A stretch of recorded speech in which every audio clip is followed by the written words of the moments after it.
For the first time in NBA Finals history, two teams that didn't make the playoffs the previous season are facing off in the finals. The Miami Heat in their sixth NBA Finals, led by Jimmy Butler, they're back for the first time since 2014, while the Lakers, led by LeBron James, return for trip number 32, 10 seasons since the purple and gold last made it to the final round. NBA fans, what's good? You are now rocking with the best. Ro Parrish here in Studio B. It's Game Time, presented by YouTube TV. Plenty to get into talking about the finals. The Hall of Famer Gary Payton will be here shortly. But before we begin, big news coming out of the left coast involving Doc Rivers and the Clippers. As OC once said back in the day, time's up. The Los Angeles Clippers, after 7 seasons, have moved on from Doc Rivers. The coach who constructed a winning culture for the Clippers guided the franchise through the Donald Sterling debacle. The leadership was present. However, in the playoffs, apparently it was not good enough. Here's a statement from Doc Rivers, quote, "Thank you, Clipper Nation, for allowing me to be your coach and for all of your support in helping me make this a winning franchise. When I took this job, my goals were to make this a winning basketball program, a free agent destination, and bring a championship to this organization. While I was able to accomplish most of my goals, I won't be able to see them all through. Though it was a disappointing ending to our season, you are right there, and I know what this team is capable of accomplishing with your support. Thank you to all the players, coaches, and staff for helping get us there. Most importantly, thank you to the fans. We went through a lot, and I'm grateful for my time here." With all that said, we bring in the Hall of Famer Gary Payton. Good to see you. Your immediate reaction to seeing Doc Rivers being out as the Clippers head coach? Well, Ro, I wasn't really surprised. I thought this was going to happen a little earlier because I know Ballmer.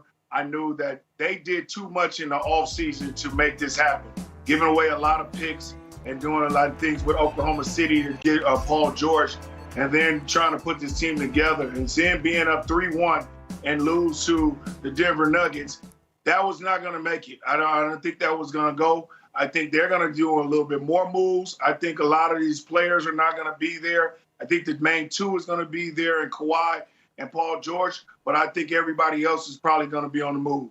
So what's next for the Clippers as far as a head coaching situation? We know Ty Lue's already there in the building. What do you think as far as who should be considered for this position? Who's on the short list for Jerry West and Steve Ballmer? Well, I think what Ballmer is, you guys got to understand, this guy is a very, very energetic owner. He's almost like he wants to win. That's why he bought this team. So he's got to make a splash. He wants to overtake the Lakers. And what he's going to do is I think he's going to hire somebody, and I think the best two for him to hire to make a splash would be Ty Lue or Jason Kidd. I think both of them two would be a great splash for people, and people will be excited about these two guys because they are, with Ty Lue, he's won a championship with LeBron. And then all of a sudden, Jay Kidd, Hall of Famer, big-time player, and was very successful when he was coaching. I think that's what Ballmer wants. I think that's what Jerry West wants. I think they would go that route, and if they want to make a splash.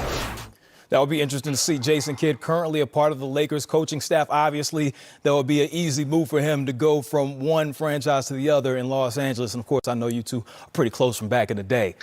Well, everybody knows the Clippers were expected to challenge those Los Angeles Lakers. That's what a lot of people said. In the Heat, they faced the Lakers in Game 1 of the NBA Finals Wednesday. LeBron making his 10th appearance in the Finals. We hear from some of the key figures in this series. That's LeBron. Now we move forward to AD, the top pick from 2012, led the Lakers in the majority of the statistical categories, the leading scorer in 9 of 15 playoff games, and had that game winner in the Western Conference Finals. Jimmy Buckets. For a time is a charm for Jimmy B, a match made in heaven in Miami. Hey, those previous teams, they're looking at him now like, hey, we shouldn't have let him go. And then there was the Man Bam, the ultimate rim protector in the Eastern Conference Finals. First-time All-Star, led Miami in points, rebounds, assists, and field goals in the Eastern Conference Finals.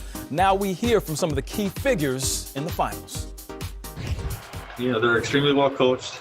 Obviously, they got a lot of ways that they can beat you. To me, they have three all-star level players in Butler, Bam, and I've always felt Goran Dragic when healthy. You know, we feel good about.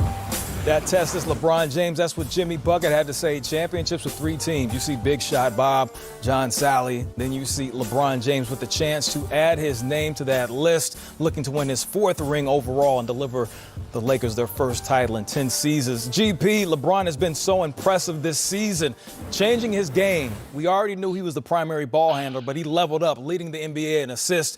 What is so impressive to you about this version of LeBron? About how his age doesn't let him see like how old he is. I think he's still 17 myself. You know what I'm saying? With all the stuff he do in the off season where he keep his body real in condition. And this guy is just a freak of nature. He's still doing things that I didn't think that a 35-year-old would be able to do. And what is he doing? He's averaging 26, 10, and 8. That is incredible for a guy at his age in 17 years in the NBA. And I bow down to him for this. And this is what he's doing. He's just keeping himself fresh. He's keeping himself humble. And he's just trying to win another championship and keep on putting the legacy on his name and keep doing great things in this NBA and put himself at a high pedestal. Then there's this running mate, AD. A lot was done to get him to Los Angeles, including picks and players. AD has performed admirably on the biggest stage. We have really never seen him so far playing deep into the playoffs. What's your assessment on AD? What type of grade does AD have so far from GP? I give him an A, Ro. I have to give him an A. Because the reason why I'm going to give him an A is he's been coming up. You remember that in days, Anthony Davis would get hurt. He'll fool around and miss about 6 or 7 games. Anytime he get a nagging injury now, he walks through it, he gets through it, and he comes back out and say, I'm playing. Making big shots like this one right here to win game 2 was big for them. Then all of a sudden, I think LeBron James is the reason why he is the way he is now. He has a big brother who is taking him under his wing and say, look, I'm going to come with you, but you're going to have to play every night, and we're going to go through you, and we're going to win a championship. And he bit into it, and he became tougher. And I think that's what the whole key is now. He's become tougher, and he has something to play for. On the other teams, like New Orleans, he wasn't playing for anything, man. He was always losing. So now he has something to play for. You talk about that toughness. That toughness is definitely going to get tested from his Big Blue Nation brethren. Talking about Bam Adebayo for the Miami Heat. He is a problem on both ends of the floor, offensively and defensively. What have you seen from him that stands out the most that you like for the Heat in this series? Bro, I love this kid. This kid is sensational. When I watched him play last night, and all of a sudden, Eric Spoelstra started letting him handle the ball and bring it down as a big guard, point guard. And the things he was doing when he was dribbling the ball and going past people. And when he dunked that play in the middle of the rim, I said, he's here. He is for real, and I think he's going to be a problem. I'm waiting to see this matchup with him and AD because I don't think he's going to back down. I don't think AD's going to back down. This is going to be great TV for all of us. 2 game changers. I can't wait to see that matchup on the floor. The NBA Finals beginning Wednesday. Can't wait to watch. Well, he is a game changer, but there are future game changers that are entering into the NBA in November. The NBA draft is coming up. We get to hear from... There's one guy that never panics, that's for sure. Unafraid. Is there any doubt the guy lives for this time of game? Tenacious. Cold-blooded. That thing had ice on it. Heroic. He won the game! Find out the true meaning of clutch. Tuesday, September 29th, 8 p.m. Eastern on NBA TV. That's 3D right there. Can't wait to see him chop it up with some of the most clutch performers of all time. These players on this screen, can they be clutch? All sides point to the 2020 NBA draft being held November 18. And his name isn't expected to last long on the draft board. You see him there, LA's own big baller, LaMelo Ball. Listen closely right now to everything he has to say. How do you feel like going to Australia and working on your game there helped you? Honestly, I feel like that helps a lot. And I feel like that's how I am now with like any team that picks me, I'm good. Because just being over there, it's just a whole different world, you know, something you got to see. And then even with Lithuania, been through that too. So it's just a whole lot of stuff I've been through to make me who I am today. Your dad has kind of come out publicly and said, he doesn't think you're a good fit with the Warriors. I think probably mostly because of their star power they already have at the guard position. Do you agree with that sentiment? Well, I'm my own man. He his own man. So he has his opinions, I have mine. And like I said, I feel like I can play on any team, do good anywhere I go. What do you think about the fit next to Steph, particularly? Now, like I said, anywhere is great fit. I mean, it's the NBA. You put me with good players, I feel like it's even going to be better. LaMelo not expected to go to last long, and I like the shot in there that he made sure his dad heard for everybody to listen. We can talk about that for another day. Let's focus on the basketball. LaMelo's shown that he can score. He's used to being in the spotlight. However, what are some of the challenges he's going to face playing point guard at the next level on the court? Well, Ro, you got to understand, it depends on what team he goes to. If Minnesota takes him, he's not going to be on a good team, but he's going to have some players with Towns and Russell that can work with him.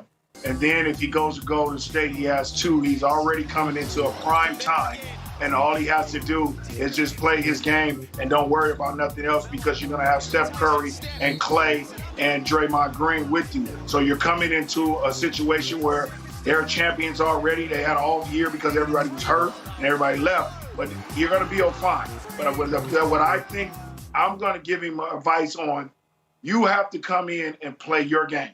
Don't play nobody else's game. Help your team as much as you can. Be the leader on the floor. Pass the basketball, do the thing. When I came in there and I got drafted at number 2 when I went to Seattle, I had a lot of veterans on my team, and it took me a while to understand that I have to become a leader. But I had a guy like Nate McMillan who guided me through things. Now, if he goes to Golden State, he will have that. I don't know what he would have that at Minnesota because they're young. But what I tell him is listen to himself and work out and be ready. If he wants any example, he needs to look at Morant from Memphis, who went in there as a rookie and a team that was young, and put him on his back and just played basketball and didn't do nothing else, and almost made it to the playoffs, and now he's going to be a great player in years to come. I just think that he needs to take his time and learn the game, because it's going to be a lot different, because he's going to have people coming at him every night, and it's going to be good players, and he's just going to have to learn on the run. You were the number 1 overall 2 pick. His brother was a number 2 overall pick. I'm sure he'll be leaning on him to get some experience as well, to get some knowledge to how it's all going to work. Well, they're going to be top picks in the draft, but you know how things go in the NBA.